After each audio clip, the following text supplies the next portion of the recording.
The Yankees take game 2, and it was an interesting one because some things happened that you didn't expect and other things happened that we've been waiting for a while. Join us next on Locked On Yankees.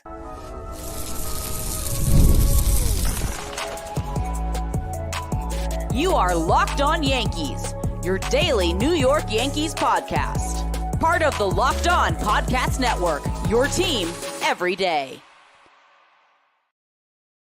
Welcome to Locked On Yankees, which is part of the Locked On Podcast Network, your team every day. Thank you for making us your first listen every day. I'm one of your hosts, Stacey Gotsoulias.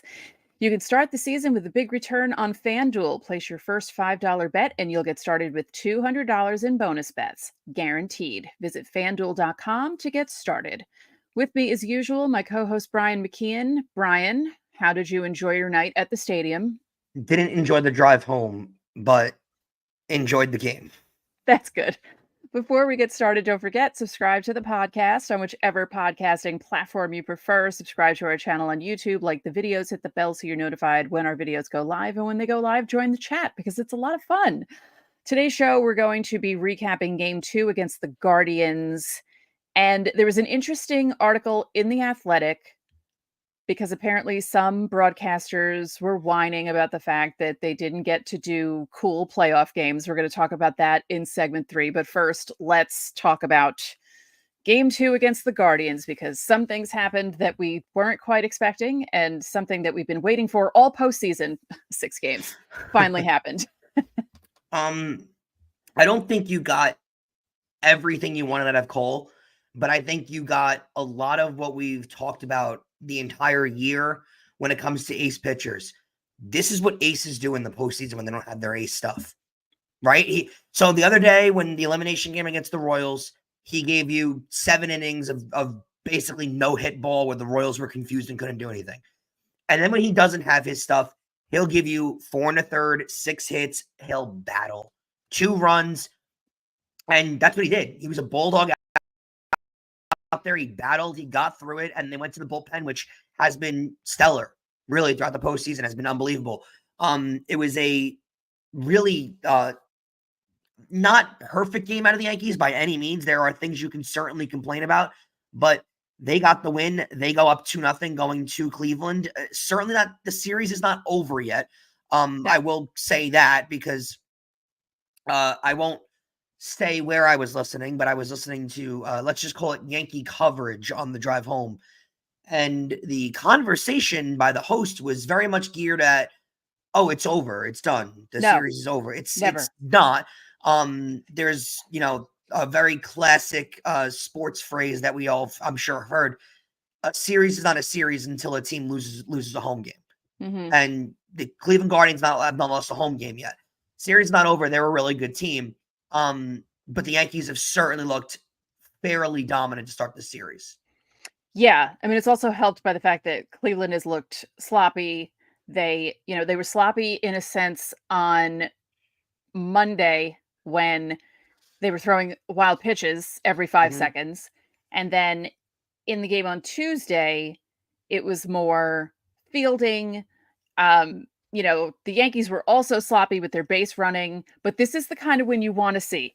The starting pitcher, your ace, doesn't quite have it, but he holds on long enough and he gets out of some jams so he doesn't make it horrible, because giving up 2 earned runs with the way he was pitching in those last couple of innings of his outing is a miracle, honestly, because he was out of trouble all night. He really lost it. There were good things from the game. There were bad things from the game, but this is the type of game that you need to win. You need to win a game when your ace isn't doing well and the bullpen picks him up. You need to win a game when certain guys can't run the bases for some reason. And teams that win championships win games like this. Yeah, they do. You see it. I'll go to, I'm sure a lot of you watch hockey also, but when you see a hockey team win the Stanley Cup, you don't have it every single game. You don't. You win games 2-1 and your goalie stands on his head. That's what this game was. It was sloppy. It wasn't played well, but they got the win, and that's what's most important. And I will say this, from the sloppy play with Cleveland that you mentioned, it started really from the start of the game with the error that was made in the first inning, the drop pop fly, which I think, A, has a lot to do with playing in Yankee Stadium in front of 60,000 people or 58,000 people and that nervous energy. Absolutely. Sure. But B, plays like that can't happen because you turn the momentum to the Yankees side instantly as soon as that happens. And the Yankees, to the Guardians' credit, didn't really take advantage of it. They got one run in that inning. They got one run off that play. So they didn't really take advantage of it immediately, but plays like that are plays that you can't afford to have when you're on the road. Right. Offensively, you saw good stuff. Glaber 3 for 5 with a double. Verdugo had a double. Chisholm had a double. Rizzo's hitting. I don't know how Rizzo is hitting with 2 broken fingers, but he's hitting. He had it. Wells and Stanton were the only ones who were hitless. Wells struck out twice. Stanton did not strike out, but I will say this. Wells looks so much better in that last at bat. That's so key, and I'm glad you brought it up because I was thinking the exact same thing. That last at bat was terrific, and it was a Austin Wells May at bat. Terrific at bat, multiple foul balls where he hits the bleep out of the ball, and he hits it right to a person, right to someone, but hitting on the screws. Yeah, that made me feel really good. A lot of chatter out there on social media, everywhere you hear it, of Yankee fans that want Rizzo demoted in the not Rizzo, who want Wells demoted in the lineup. You don't touch the lineup at this point. The lineup's been what it is they've played 6 postseason games, and he has struggled for 6 games. Right. He has been the number 4 hitter for the overwhelming majority of the year. He needs to stay in that spot. You don't move. It's funny that at bat changed my mind because at first I was like, he needs to be like something needs to be shaken up a little bit. Some people were going as far as saying maybe Trevino should start. Absolutely not. No, defensively, you want Wells in there. You want him in there because he calls really good games with the pitchers, and he knows how to work with all the pitchers. Not that Trevino doesn't, but people would be running on Trevino left and right, where with Wells, you don't see that as much. So no matter what he's doing offensively, you need him in there defensively. And I know that we're obviously very concerned with the here and now.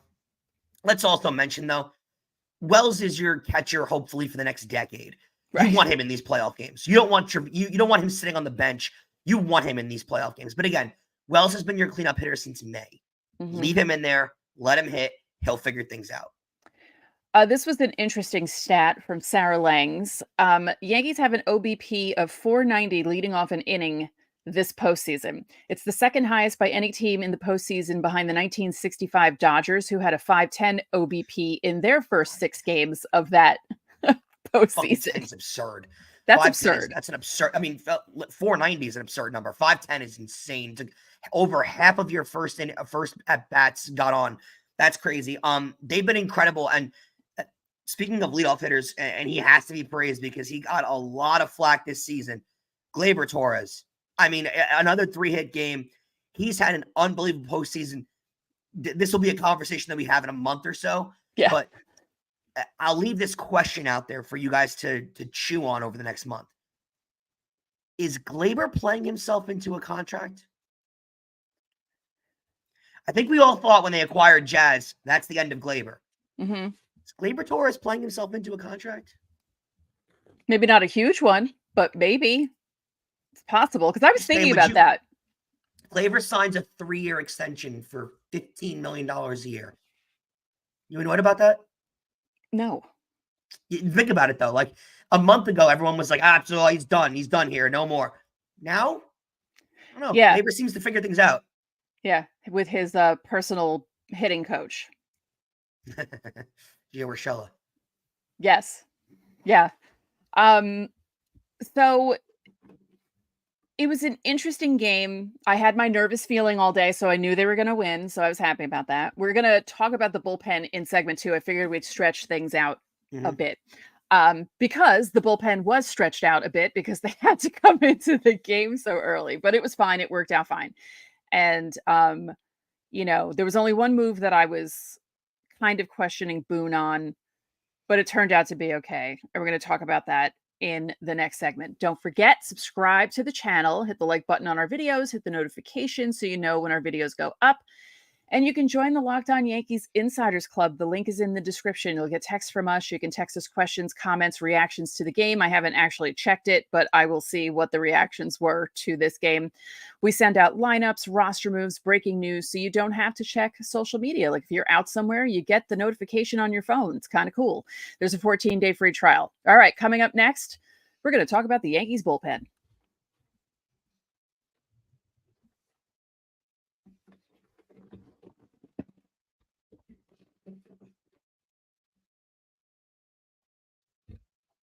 Hey, NFL fans, you can start this season off with a big return on FanDuel. It's America's #1 sportsbook. So when you get a hunch in the middle of the game, you can catch out the latest stats, view live play-by-play, and so much more on the same page where you place all of your bets. Guys, speaking of gambling, the Yankees are now the favorite to win the World Series. They are -110. You have to lay more money now for the Yankees to win the World Series than you would if you bet it normally. That is a crazy thing to think about. They're heavily favored in the series to beat the Guardians. They're -900. So you have to bet $900 to win $100 if the Yankees to advance. It's that crazy at this point. Think about where we were in August. The Yankees are now prohibitive favorites to go to the World Series. You'll get started with $200 in bonus bets on FanDuel. That's guaranteed when you place your first $5 bet, and all of it is available on FanDuel.com. Don't forget that you can catch every pitch of the Yankees hometown broadcast with SiriusXM. Just download the SXM app and search the word Yankees.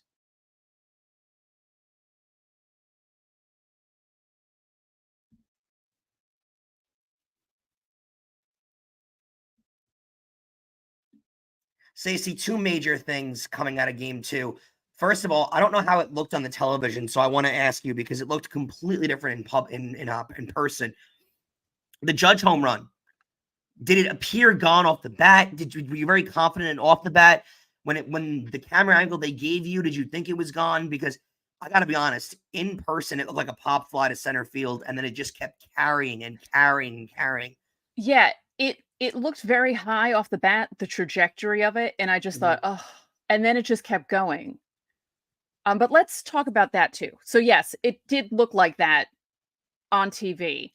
We need to talk about this just briefly. Why? I don't understand how TBS has been doing playoff games for years now, and they're just so bad at everything. The camera angles are terrible. Honestly, the score bug, they don't always put the batter there. They'll have the pitcher, but every once in a while, the batter's name will suddenly appear. It's like, why isn't it there? Just put it there. I don't understand Pretty important. What's going on. I watched the data cast for game 1. So that was Dexter Fowler, Mike Petriello, and JP Morosi.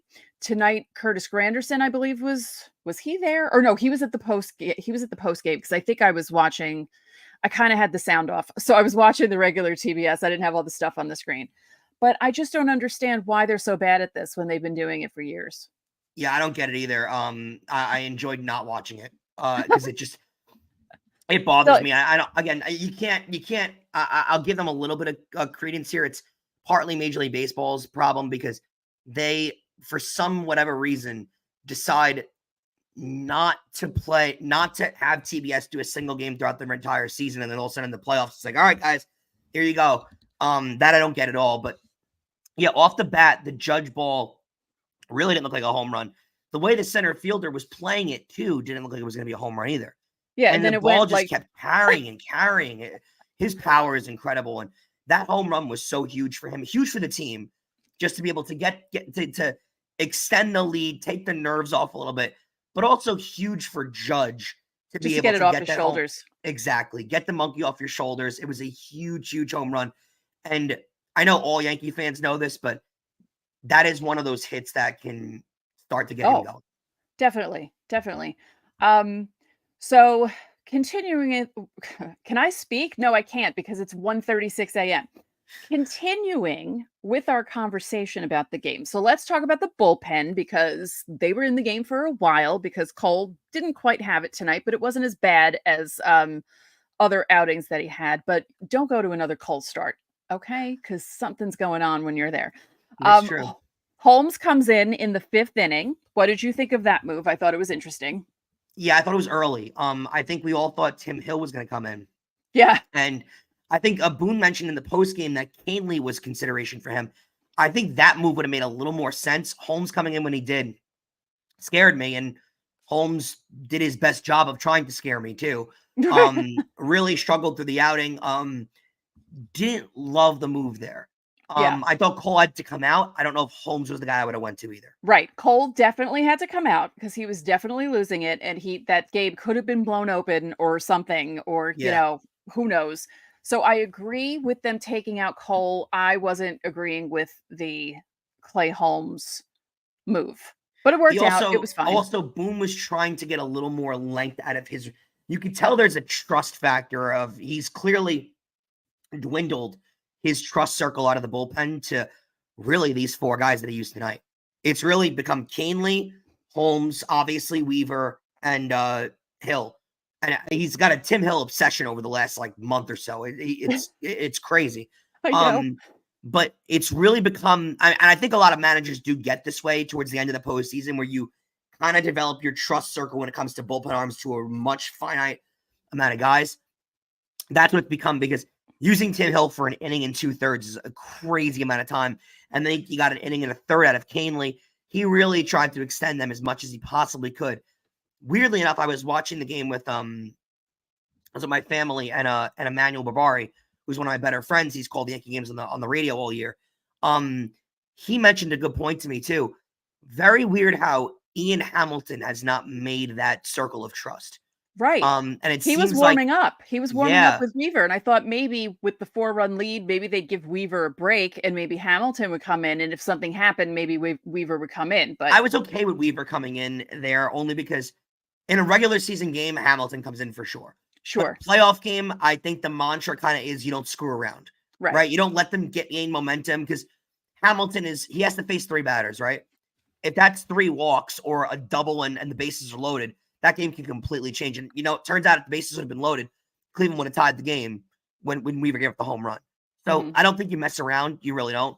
I think if Verdugo homers there and makes it like a 6-run game, then you bring Hamilton in. But Hamilton, who the Yankees are clearly high on, and they've used in big spots all year, has clearly been taken out of the circle of trust, because not using him at all, they definitely didn't need to get an inning and 2/3 out of Tim Hill.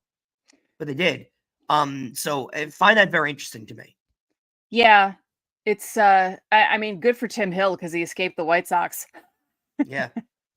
Imagine going from a team that lost 121 games and now you're in the ALCS and you're pitching important innings in an ALCS. Not even just on the roster, you're pitching big spots. Yeah. It's one thing to be on the roster, but you're coming in and you're trying to hold down the fort to bridge the gap to Canely and Weaver so they can close out the game. And that's pretty important. So good for Tim Hill. They used Canely as the piggyback though. That surprised me. Yeah. I don't know. I mean, some of the moves are a little, you're kind of like, okay, interesting. But obviously it would have been different if Cole even went 5 instead of 4 1/3, Yeah. It's too bad they couldn't squeeze those last 2 outs out of him, but he just didn't have it. So this is how luckily there's a day off. So that also helps. And that's also factoring into the decision to use the guys that he used, because he knows that they're going to be off and traveling and it'll be fine. So I didn't hate it, but Weaver gives up a home run to Jose Ramirez and his ERA shoots up to 1.29. Unbelievable. Yeah. Ballooning up. I mean, that's the one time Jose Ramirez really did anything in the series. In the playoffs. And if it's gonna, happen, let it be a solo shot that doesn't really mean anything in the 9th inning. Because he came up a couple times where he could have done something, damage. With 2 runners on. That was the scariest moment of the game by far. Yes, and he didn't, so that's good. Weirdly enough, too, before we close out the segment, just a little side note. I hope I'm not cursing us, but I don't think I am. They faced Jose Ramirez a lot in the postseason in his career, and he has historically really done nothing against the Yankees in his postseason career. Yeah, they seem to have his number for some reason. I don't know why, because he puts up numbers every year in the regular season. I mean, he's 45 homers, 130 RBIs. He's a great player. Yeah. He just doesn't hit against the Yankees for whatever reason. Yeah. Very strange. what's his name? The ninth hitter, Roquillo. He hits the Yankees, but Jose Ramirez doesn't. He hits everybody this postseason. What is going on with that guy? But he gave his best Luis Castillo impersonation. I mean, it was literally like almost the same exact thing. It was almost in the same exact spot. Like I was having flashbacks. Because he booted it. You know, and A-Rod was there, and it was just all like a weird thing that was happening. Is that a good sign that A-Rod was there and that happened? I don't know. So what could have gone better or worse in the game? So 2 for 10 with runners in scoring isn't great. Scoring position isn't great, but they scored 6 runs. You know, they were up by 4. That's a vault at that one point. And then Weaver gave up the home run. So I like that the 4 of them too didn't come off the home run ball. Like I think they got the home run when they needed it, and Judge hit that.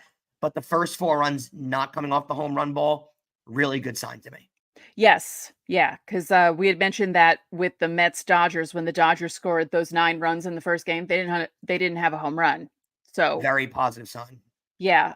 They really have to do something about the base running blunders. Like you can't, you know, Rizzo kind of, but the Jazz thing was just inexcusable. You can't do that. Completely inexcusable. Coming out of a timeout, and not for nothing too, with the next runner coming up, and you had first and second, nobody out. Mm-hmm. I mean, that was such a huge part in the game, and Jazz would have scored easily on the next play. Yep. That can not happen.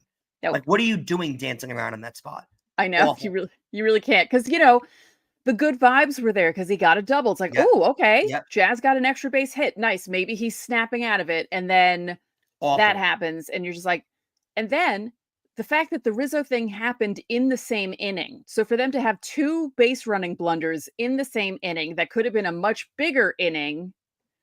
It could have gone either way. Thankfully, it went the Yankees' way, and it didn't come back to bite them in their rear end.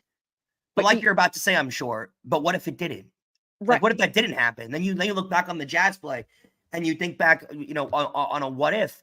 Those you can't give away outs in these games. No, not in the playoffs. And that's what that was. Yeah. And a team, you know, maybe not Cleveland, but a team like the Dodgers, and especially this postseason like the Mets, will make you pay for a mistake like that.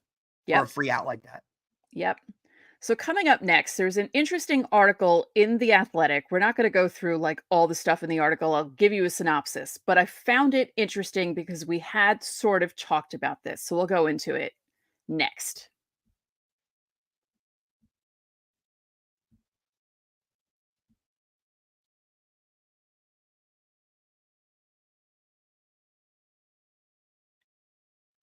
Hey guys, let me tell you a little bit about Game Time. Now, Game Time's been an amazing place to get tickets all season long. Get into the Bronx, go to these games. This is my second playoff game that I was at last night, and all of it was made possible due to Game Time. With Game Time, it's never been easier to get the best tickets for any playoff game you want to get to. They've got a new feature called Game Time Picks. It does all the hard work for you. Instead of searching through thousands of tickets, Game Time Picks filters out the fluff and shows you only the absolute best deals and on great seats. And if that wasn't enough, there's an all-in pricing feature. Just toggle it on and it shows you the full price up front with no surprises at your checkout. You also get seat views. So if you've never been to Yankee Stadium, you can see a panoramic view from your seat in the app, and you can decide exactly where you want to sit. Just take the guesswork out of buying tickets with Game Time Picks. Download the Game Time app today, create an account, and use code one word LOCKEDONMLB for $20 off your first purchase. Terms apply. Again, create an account and use code one word LOCKEDONMLB. That's LOCKEDONMLB for $20 off. Download Game Time today. Last minute tickets, lowest price, Game Time. And Locked On Yankees is also brought to you by Prize Picks. Prize Picks is America's #1 daily fantasy sports app. And with over 5 million active members, Prize Picks is the easiest and most exciting way to play daily fantasy sports. Unlike other apps, on Prize Picks, it's just you against the numbers. All you do is pick more or less on 2 to 6 players' stat projections and watch the winnings roll in. You can now win up to 100 times your money on Prize Picks with as little as 4 correct picks. Want to play Prize Picks alongside Drewski, Joe Budden, and MMA champ Sugar Sean O'Malley? You can now find community plays under the promos tab of the app to view entries from some of the biggest names in the Prize Picks community each week. Prize Picks puts their members first. So with all withdrawals are fast, they're safe, and they're secure. When my picks hit, I get my money as quick as 15 minutes. Here's all you got to do. Download the Prize Picks app today and use code one word LOCKEDONMLB. to get $50 instantly when you play $5. That's code Locked On MLB on PrizePicks to get $50 instantly when you play $5. You don't even need to win to receive the $50 bonus. It's guaranteed. PrizePicks, run your game. And remember that you can catch every pitch of the Yankees hometown broadcast with SiriusXM. Just download the SXM app and search the word Yankees.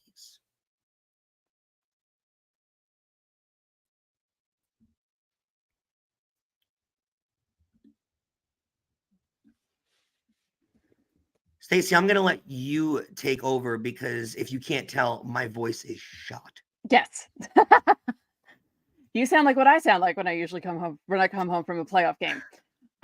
So there's been a lot of discussion, and I find it odd that it's suddenly happening now, but there's been a lot of discussion about playoff booths and people suggesting that maybe the local guys should call maybe the first few rounds of the playoffs and make maybe the World Series the only national series, I guess, and have that on Fox. But if you're going to put it on TBS and the Yankees are in, maybe you put Michael Kay in there. If the Mets are there, put Gary Cohen in there, like that sort of a thing. And I just find it interesting that this is happening now. But the main crux of the story was Gary Cohen being upset that he couldn't call that Pete Alonso home run against Milwaukee, was basically what it was, But I want to know what you guys think in the chat about that idea. And obviously you, Brian, because they were talking about how local TV broadcasters, you call spring training, you call 162 regular season games for the most part. Some guys have a couple days off and don't do certain road trips, but for the most part, you're doing most of the season. And then nothing. You have no part in your team's postseason fun or, not so much fun, depending on what your team does.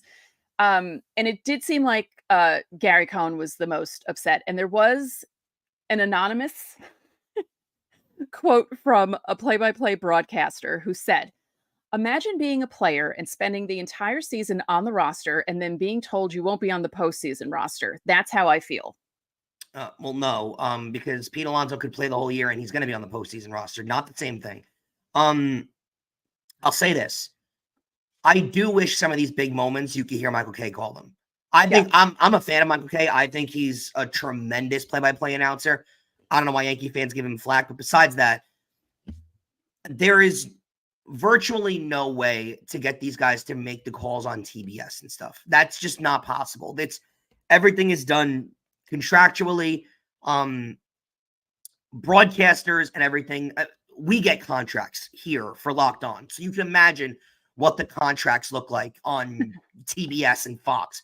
It's not a finagle enough move to have Michael Kay it's not as easy as have Michael Kay or Gary Cohen just step right in and do the broadcast. Not possible. What I would like is if teams could somehow negotiate in their contracts or on the next TV deal when it's up, let there be a national broadcast for Fox and TBS. No problem with that. But allow Yes to broadcast the game also. Right. Because right now, the way the TV deal works is they don't allow the local call to be done. They want full rights. Allow Yes to get the call. Allow SNY to do the call. The problem is now you're putting 2 extra calls. Because then if you're going to let Yes do it, then you actually have to let Cleveland do it. Right? So now you're having 2 extra broadcasts. Most Yankee fans are going to listen to their broadcast. And TBS is going to lose a ton of money not getting those views. Mm-hmm. So I don't know if that ever would be allowed, but that's what I would prefer because I do want to hear Michael Kay call these moments. Right. And I think it's unfair to an announcer to be with the team all year and travel with the team all year. And then all of a sudden at this point, just be cut off. But, I will make the argument too. Of course, that quote is anonymous. We'll leave that at where it's at. But Stacey, you're the play-by-play guy. You're not on the team. I know you feel important and your voice is but you're not on the team. It's not the same thing. It's not the same thing as Francisco Lindor being left off the roster because that would not happen. Right. But to that guy, it feels like that because you've worked the whole year and then you don't get to do the playoffs. And Michael Kay even said that he felt, he obviously said yes because they asked him to do it, but he felt strange doing the Astros wild card series when they could have gotten someone from the Tigers team Yeah. to do it and someone from the Astros team to do it, but there he was doing it. And I mean, I don't know what the solution is, but I just find it odd that this is suddenly a problem. And I don't know if it's because the product isn't good and people are getting annoyed at what they're Partially. seeing on Fox on TBS, because it's not just TBS with bad camera angles. The other day during the Met Dodger game, someone was scoring from the Dodgers and they kind of like zoomed in on him at third and then pulled away as he was running home. And it was just You know where he really was? like Um, what is happening here? I will say this for everybody who thinks Joe Buck hates their team and can't stand Joe Buck. Didn't hear a lot of these complaints when it was Buck and Smoltz doing the calls. Wasn't to this level at all. Fox kind of nailed it with the two of them. And I do miss them on the call. I do. Oh no, I Buck. always complained about Smoltz. I love Joe Buck. I will always love Joe Buck. I will say this too. It does stink that Kay and Cohen don't get to do those calls. I will say this to Gary Cohen's anonymous quote, if I'll leave it at anonymous. If you're watching on YouTube, I'm making a hand signal. Those guys both used to do radio, Kay and Cohen. Both of them chose to go to TV for the money because TV pays more than radio. And they knew at that time it was the same way that if you called for your local affiliate, you don't call playoff games. They knew that. They still went over to SNY and Yes, respectively. And, you know, I don't want to say chase the money, but that's what happened. They went after the paycheck knowing they weren't going to call playoff games. Is it fair? No. Did they know the arrangement when going into it? Also, yes, they did know that. So I do want to leave that out there. It was a known fact they weren't going to get to call playoff games going to TV. They chased the paycheck. That's why I'm saying, why is this suddenly an issue? Is it because of the extra round? Maybe they think they should call the wild card round if their teams are in it. Like, I don't understand. No, they wouldn't call big moments though, because then why would he not? If Pete Alonso hits a walk-off to send the Mets to win the pennant for the Mets, he wouldn't complain about not calling that. Yeah, of course he would. And then get it. Yeah, there was someone in the article, I can't remember what team he worked for, but he actually went from TV back to the radio so he could do playoff games because he was sick of, I think it was in Chicago, he was sick of missing big moments. And he did it, I think he did it before 2016 and he got to call the game. I have to look at the article again, but he went back to the radio because he wanted to be able to call playoff games again. I get it. Gary Cohen, especially from his point, Gary Cohen's called and watched a lot of bad baseball over the years. And if the Mets win a pennant or win the World Series, that Alonso home run is going to go down as one of the most important hits in Met history, just like the Lindor Grand Slam will. And there will not be a Gary Cohen call for those moments, but there is a lot of Gary Cohen calls for bad moments. I understand where he's coming from. He was a radio guy. He did leave for more money. Yeah. Just to clear this up, that anonymous quote wasn't him because the whole front part of the article was him and he was talking about how he felt about everything. I wish we could try and guess who that was. Because it wasn't Kay either, because he was talking about the Houston stuff. So I wonder who that is. Kay would say it directly out loud anyway. Yeah, publicly, he doesn't care. Kay wouldn't hide from that. Yeah. I wouldn't doubt it being Gary, but you know, we'll leave it at that. But yeah, but then he would have said it. It wouldn't have been anonymous. You can request things be like list that quote as anonymous, please. This wasn't a live interview. This was done like privately. So you can request a certain quote to be put down without your name attached to it. I don't know. I think he would have said it. Gary Cohen feels like the guy who would actually come out and say that. If he said that he was, heartsick about not being able to call the Pete Alonso home run, he wouldn't have a problem with saying, this is what it feels like to me. Because it's not that big a deal. I get the analogy. He's not saying he's like a player, but it is. It's like you do this whole thing for the whole regular season, and then it's like, nope, thanks, bye. Like, yes, you sign up for it, but it's still a bummer. And I understand I get it. It's definitely a bummer. And I would like to have Michael Kay calls for this postseason, for past postseasons. I would have loved to hear what it'd sound like. It's unfortunately a part of it. It is. It's different, I think, also we are very, very, very spoiled in New York, where our local call is excellent. right? Like the Yankees, yes, it's so much better than you listen to other booths across across the nation, and you're just like, it's horrible, and it's insanely biased. I mean, some of these other booths around the country. I mean, I know a lot of Yankee fans complain and want the Yankees to be more biased, and Mets fans do the same. Stacy, you listen to not even radio, TV calls from around the country. The bias attached to these calls. I mean, they are fangirls in the booth for their team. It's crazy. So, hey, don't knock girls. No, you know what I mean. Fanboys. Yeah, fanboys, Mostly. sycophants. I'll use. But the yeah, word. like they root for the balls. Well, I mean, Hawk Harrelson was the worst at that when he was with the White Sox. But yeah, you hear them like wishing for the ball to get out and being disappointed when it doesn't go out, and it's just like, this is not what you're trained to do when you're in broadcasting school. I went to school for broadcasting. I just happened to do a podcast. I didn't get into doing play-by-play, but you're taught not to be like that. So to hear these guys do that, it's so strange. We're spoiled with the yes crew is terrific, and there is a very, very stringent hiring process at Yes to get on the air. It's impossible, and clearly that process works. Because everyone they bring in the booth really is tremendous with K. And versus too, I know we're not, I'm sure a lot of people on this chat don't listen to a ton of Mets games on television because they're mostly done when during Yankee games. But the Met booth is also terrific. Like Gary, Ron, and Keith are unbelievable. So we are very spoiled in New York having two terrific booths, and nationally, not necessarily the same thing. Right. Yeah, I always got a kick out of people wishing for home runs for their players. It's just so funny. I will say, when you listen to a Met game and something bad happens and you hear Keith groaning in the background, there's nothing better. It is so funny when that happens because he just does not hold back, and you just hear him sigh heavily or groan or say, "Oh no," and he just doesn't hold back, and it's so funny to listen to. But that's the level of it where you get. It's different when it's another broadcast and you hear the color guy when the ball's in the air scream, "Go, go, go." That it's totally different, Right. Yeah, because you hear Susan sometimes in the background when things happen on the radio, Oh, by the way, Susan was doing a live read for, I'm not sure exactly what it was for, but she was talking about bands that she had never heard of, and she was having a hard time saying the names of the bands that she never heard of. And she admitted it. She was like, "I don't know who these people are." And I said, "Oh, that's like me trying to do a FanDuel read because I don't know about betting." So, okay, thank you guys for joining us. It is 2 a.m. right now, so we're going to end this.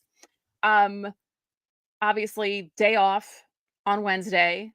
We can do a live show if you want, though. Yeah, like day off for the Yankees, not for us. We can do a live show. We can do a preview for Game 3. And then we're going live after Game 3. Thursday, yeah.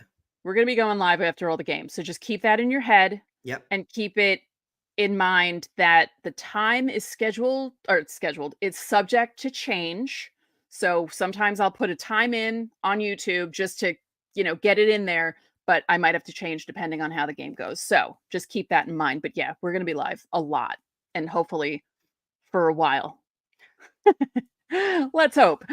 Thank you for making Locked On Yankees your first listen today. Now go check out the Locked On MLB podcast. Prepare for the Fall Classic with Sully, who has it covered every single day. He admitted in our team meeting earlier today that he hates giving the Yankees credit, but he has to do it. So listen to him do that. It's fun. Sully is a Red Sox fan and he hates talking good things about the Yankees. So listen to him. The link is in the description, so you don't need to search. It's part of the Locked On Podcast Network, your team every day. And make sure you check out the Locked On Yankees postcast right here on the Locked On Yankees podcast feed, as well as streaming on the Locked On Sports New York YouTube channel. Get rapid reaction to all the biggest moments with the Locked On Yankees postcast. So that'll do it for this live edition of Locked On Yankees. I'm Stacey Gotsulias. And I'm Brian McKeon. We'll catch you guys tomorrow.